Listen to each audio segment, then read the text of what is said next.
പമ്പയിൽ ആഗോള അയ്യപ്പ സംഗമം രാവിലെ 10 മണിക്ക് മുഖ്യമന്ത്രി ഉദ്ഘാടനം ചെയ്യും. ശബരിമല മാസ്റ്റർ പ്ലാൻ അടക്കം 3 സെഷനുകളിലായി ചർച്ച. വിദേശ പ്രതിനിധികൾ ഉൾപ്പെടെ 3000-ലധികം പേർ പങ്കെടുക്കും. ക്ഷണം സ്വീകരിച്ച് തമിഴ്നാട് മന്ത്രിമാരെത്തും. ബഹിഷ്കരിച്ച് പ്രതിപക്ഷവും BJP.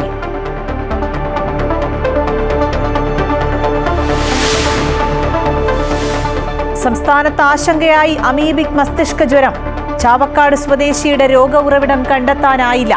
2 മാസത്തിനിടെ കോഴിക്കോട് മെഡിക്കൽ കോളേജ് ആശുപത്രിയിൽ മരിച്ചത് 7 പേർ.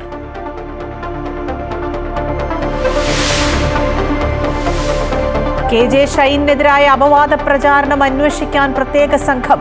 മുനമ്പം DYSPക്ക് അന്വേഷണ ചുമതല. കോൺഗ്രസ് നേതാവ് ഗോപാലകൃഷ്ണനെയും KM ഷാജഹാനെയും ചോദ്യം ചെയ്യും. സമൂഹ മാധ്യമ അക്കൗണ്ടുകൾ പരിശോധിക്കും.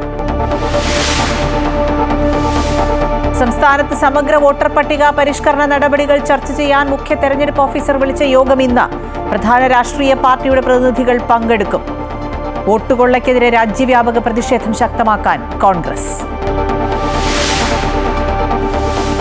നീരൊഴുക്ക് നിലച്ചതോടെ പോള വളർന്ന് കുട്ടനാട്ടിലെ ജലസ്രോതസ്സുകൾ. നശിക്കുന്ന ചെറുതോടുകളുടെ എണ്ണം ഓരോ വർഷവും കൂടുന്നു. വെല്ലുവിളി നേരിട്ട് കുട്ടനാടിന്റെ പരിസ്ഥിതി.